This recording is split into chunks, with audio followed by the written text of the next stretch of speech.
Happiness and sadness are the basis for all human emotion. All emotions exist in relationship to these two primary emotions, happiness and sadness. For example, negative emotions like fear, stress, depression, anxiety, those all relate to sadness and impending sadness.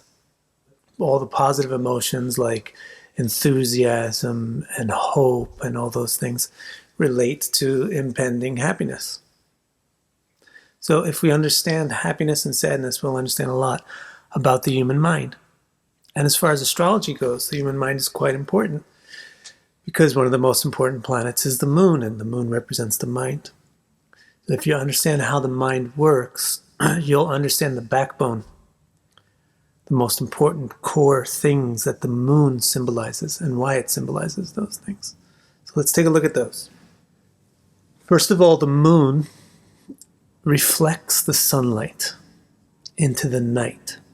That's what it does. So sunlight is analogous to your consciousness. The moon allows the light to go into darkness. That light symbolizes your consciousness. That's why the sun symbolizes Atma. The reflection of that light allows your consciousness to go into unconscious matter, the dark night. So the core of what the moon represents is the subjective vantage point from which you look into this world. So your consciousness reflects off the moon to come into the night. And so that's what the moon represents, your subjective vantage point. So the moon is all about our subjectivity. That's the core of what a mind is. It's a subjective filter. Now, when you have a subjective view of something, the first thing that you get is an opinion. And that's why the moon represents our opinions. If you look at something from a certain angle, then you think it's nice. If you look at it from another angle, you think it's not nice. So your subjective vantage point changes your opinions about things in the world. So the moon represents subjectivity, and because it represents subjectivity, it represents opinion. Now, what happens when you have an opinion is that evolves into a desire. And the way it works is very simple. This whole thing, the way the mind works is very simple. If we see something that appeals to us, that we like, then the desire is, I want it. I like that thing, so I want it. I want contact with it. I want it to be in my reality. And when you see something that you don't like, the natural desire that evolves is, I don't want it. Get it out of here. So from subjectivity, we get opinions, and from opinions, we get desires. Desires are the foundation of emotions. Subjectivity is the foundation of opinion. Opinion is the foundation of desire. Desire is the foundation of emotion. Emotion is of two fundamental types, happiness and sadness. And it's, again, very, very simple and binary. If you fulfill your desire, you feel happy. If you can't fulfill your desire, you feel sad. That's what sadness is. Sadness is what happens in your mind when you can't fulfill your desires. Happiness is what happens in your mind when you do fulfill your desire. So the moon represents emotions, because emotions are based on the fulfilling or non-fulfilling of desires. So that's your backbone of what the moon represents, and that's your backbone of how the mind operates. It's basically a subjective filter for your consciousness. And because it gives you subjectivity, it gives you opinion. And because it gives you opinion, it gives you desires. And because it gives you desires, it gives you emotions. So what can you do about this? You can think, I should try harder to fulfill my desires, and I can be more happy. That's one approach. Or you can think, I should change my desires to make them more realistic. That's another approach. But the truth is that our minds are very, very cloudy. We can't even really see very clearly, and so we don't really understand what we actually really want. Even if we think we have clear opinions, they're based on a faulty subjective view of the world.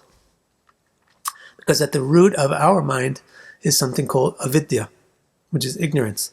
We're not really sure who we are. So our subjectivity is looking out through the lens of avidya, or ignorance about who we are, and we're forming opinions about things based on false concepts of who we are.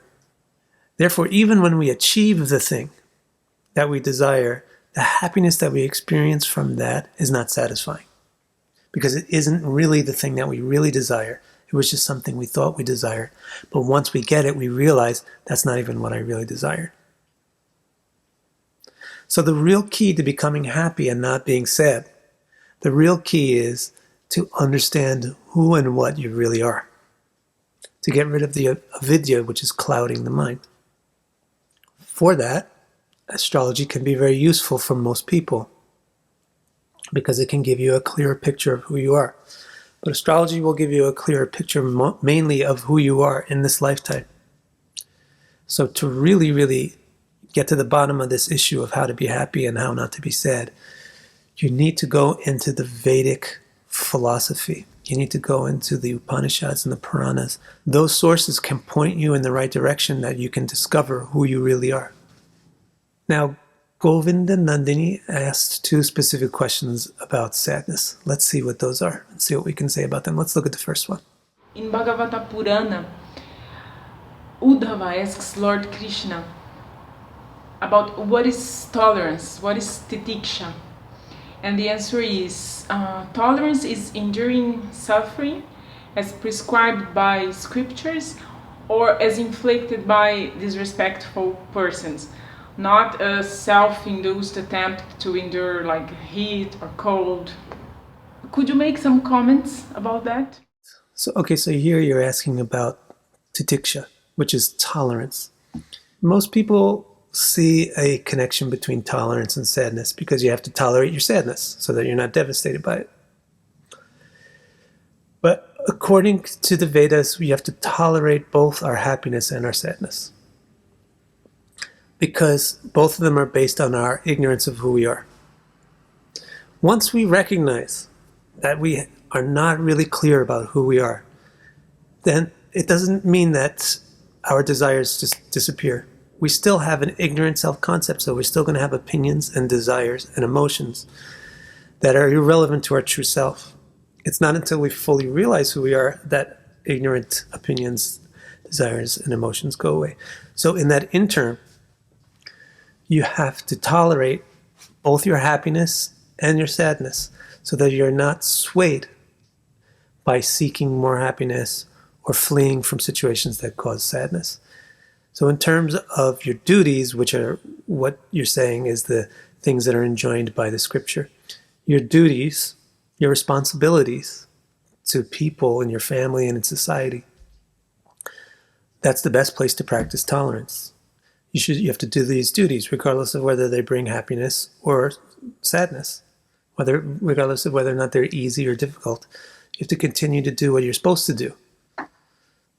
As a mother, as a father, as a grandchild, as a grandparent, as a student, as a teacher, whatever. The point that you make about not going out and seeking suffering, right? It's completely unnecessary to go out and seek suffering. You don't need to seek suffering. Suffering comes and goes on its own accord. Matra sparshas kaunteya shitoshna sukha dukkada agamapaino nittas tam satikshasva bharata. This is from Gita. And Krishna says happiness and suffering, they come just like winter and summer. They come because of your karma.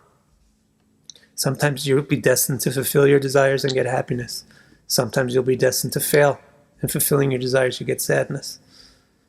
You just tolerate that and fix your mind on something higher, understanding who you really are, so that you can get real desires and have real opinions based on who you really are. And then you can experience real happiness. So that's what tolerance is to be used for, to fix you in your determination to carry out your responsibilities and seek your higher goal. Now let's see what the second question is. And later, Uddhava asks Krishna, what is suffering? What is dukkha? And the answer is, dukkha is simply seeking happiness in enjoyment, not being burned or diseased or etc. Yeah, this is very interesting, isn't it? Dukkha is seeking happiness in the wrong place. That's what he's saying. If you seek happiness in the wrong place, in a superficial sense of who you are, then you're only going to wind up with dukkha. As I explained before, you get the thing that you desired, and then you expect happiness, but that happiness wears off because you realize this isn't even the thing I really wanted. And that's very frustrating.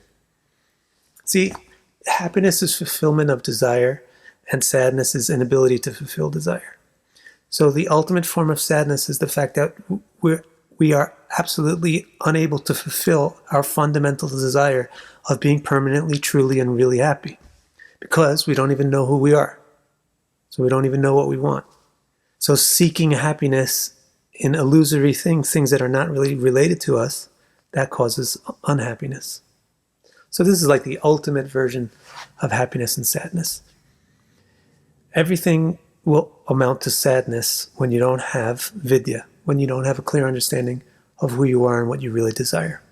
That's what he's saying. If you're seeking happiness in things that are actually irrelevant and not what you really desire, then you'll only wind up with sadness. Conversely, if you have vidya and you understand who you really are, then you can't achieve anything except happiness. So thank you so much. I look forward to continuing this series of interview questions on these deep topics. If you like this kind of talk, philosophy related to astrology, I have a book called The Beautifully Rational Philosophy of Astrology that I highly request you to read. Thank you. Make sure you subscribe so you don't miss the rest of the questions. The next question is going to be, what is love?